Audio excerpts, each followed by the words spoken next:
सलाम आप सभी दोस्तों को। उम्मीद है कि आप सब खैरियत से होंगे। आज हम बात करने वाले हैं पार्ट्स ऑफ सेंटेंस के बारे में।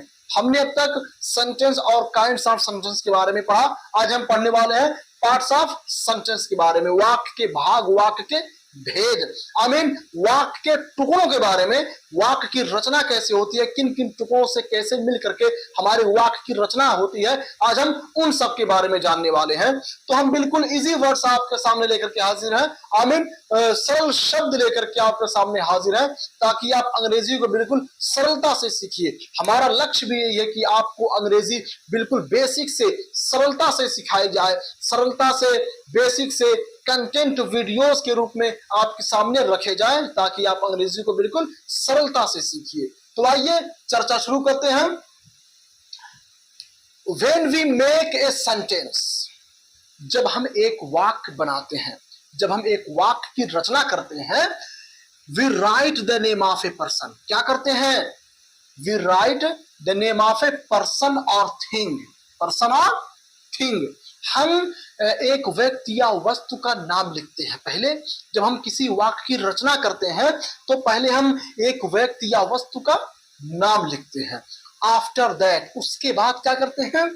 We say something about that person और थिंग। उसके बाद हम एक व्यक्ति या वस्तु के बारे में जो कहना होता है हमें, हम वो लिखते हैं। सबसे पहले जिसके बारे में कुछ हमें कहना होता है वो लिखते हैं, उसके बाद जो कुछ कहना होता है वो लिखते हैं। इन दिस वे, इस प्रकार a sentence expressing A complete feeling is formed.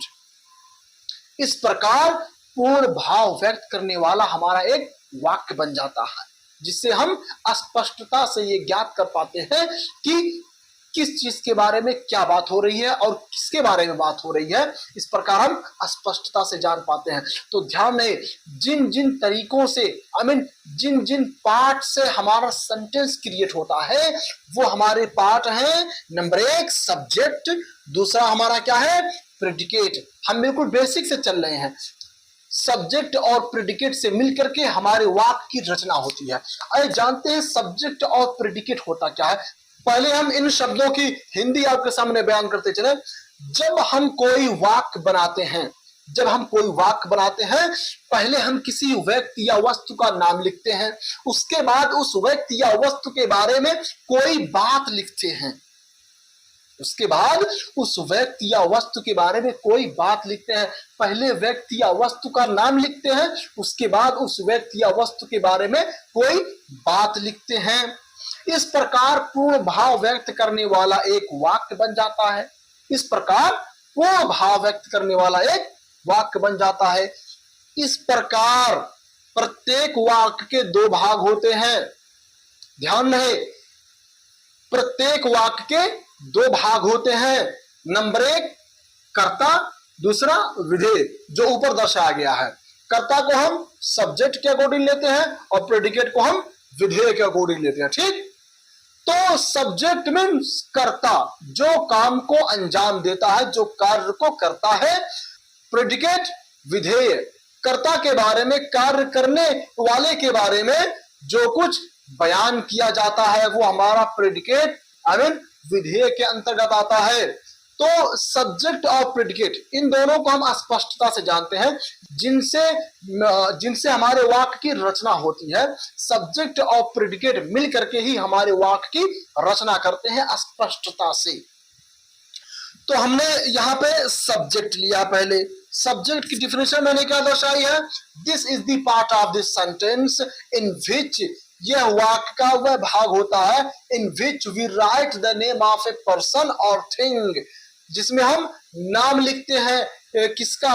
व्यक्ति का या वस्तु का नाम लिखते हैं। एंड से समथिंग अबाउट इट, जिसके बारे में हमें कुछ कहना होता है, जिसके बारे में हमें कुछ कहना होता है, उस वस्तु या व्यक्ति का नाम लिखते हैं। तो सब्जेक्ट के बारे में हम स्पष्टता से क्या जान पाए? सब्जेक्ट, जब किसी व्यक्ति या वस्तु के बारे में हमें कुछ कहना हो, तो उस व्यक्ति या वस्तु को हम सब्जेक्ट के अकॉर्डिंग लेते हैं, कर्ता के रूप में लेते हैं। आमीन। जब किसी व्यक्ति या वस्तु के बारे में हमको ये कहना हो कि फला ने ये कार्य किया, वो कार्य किया, तो फला की जगह को हम पार्ट्स ऑफ सेंटेंस के अकॉर्डिंग सब्जेक्ट का दर्जा देते हैं। फला की जगह को हम पार्ट्स ऑफ सेंटेंस में सब्जेक्ट का दर्जा देते हैं। आई मीन जिसके बारे में हमें कुछ कहना होता है, जिसके बारे में हमें कुछ कहना होता है उसको हम सब्जेक्ट का दर्जा देते हैं। ठीक, ये रहा हमारा हिंदी। इसकी क्या है, यह वाक्य का वह भाग होता है जिसमें हम किसी व्यक्ति या वस्तु का नाम लिखते हैं जिसके विषय में हमें कुछ कहना होता है या कहते हैं। ठीक, अब आते हैं प्रेडिकेट पे। तो हमारा प्रेडिकेट वाक्य का वह भाग होता है जिसमें हम कुछ कहना चाहें, जो कुछ हम कहते हैं कर्ता के बारे में, वो हमारा वाक्य का प्रेडिकेट भाग कहलाता है। This is the part of the sentence in which something is said, in which something is said. यह वाक्य का वह भाग होता है जिसमें कुछ कहा जाता है, किसके बारे में, अबाउट द सब्जेक्ट, सब्जेक्ट के बारे में, कर्ता के बारे में जो कुछ कहा जाता है वो हमारा प्रेडिकेट भाग कहलाता है। तो हमने यहाँ पे कुछ सेंटेंस लिए हैं, उदाहरण के तौर पे एक्सरसाइज के रूप में भी कह सकते हैं, ताकि आप सेंटेंस को स्पष्टता से समझ पाए। आई मीन खंडित कर करके सेंटेंस की आप रचना भी कर सकें, वाक्य की रचना आप कर सकें। तो पहला सेंटेंस हमारा है the sun rises in the east, सूरज पूरब में निकलता है, हिंदी इसकी ये होती है।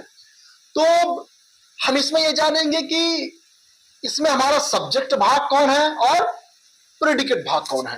वाक्य की रचना दो भागों से मिलकर के होती है, नंबर एक सब्जेक्ट और प्रेडिकेट। हमने पीछे यही बात की, वाक्य की रचना दो भागों से मिलकर के होती है, सब्जेक्ट और प्रेडिकेट। तो हम इस सेंटेंस से सब्जेक्ट और प्रेडिकेट को छांटेंगे, क्या करेंगे, छांट करके अलग करेंगे, ताकि हम ये स्पष्टता से जान पाए कि हमारा सब्जेक्ट और प्रेडिकेट कैसे हमारे वाक्य की रचना करता है। तो सब्जेक्ट की परिभाषा क्या है, जिसके बारे में बात कही जाए, जिसके बारे में बात कही जाए। The sun rises in the east, सूरज पूरब में निकलता है, किसके बारे में बात हो रही है, सूरज के बारे में बात हो रही है कि सूरज पूरब में निकलता है। तो हमारा यहाँ पे द सन क्या हो जाएगा, द सन हमारा क्या हो गया, ये सब्जेक्ट हो गया, क्या हो गया, ये सब्जेक्ट हो गया। उसके बाद जो बात कही जाए सब्जेक्ट के बारे में, कर्ता के बारे में जो बात कही जाए, I mean rises in the east, ये बात कही जा रही है किसके बारे में, द सन के बारे में। राइजेस इन द ईस्ट बात कही जा रही है, मतलब सूरज निकलता है कहां पे, पूरब में निकलता है। तो राइजेस इन द ईस्ट हमारा क्या हो जाएगा, ये हमारा क्या हो जाएगा, प्रेडिकेट हो जाएगा, ये हमारा प्रेडिकेट भाग हो गया। अब देखिए दूसरा सेंटेंस हमारा है he plays cricket, he plays cricket, वह क्रिकेट खेलता है, वह क्रिकेट खेलता है।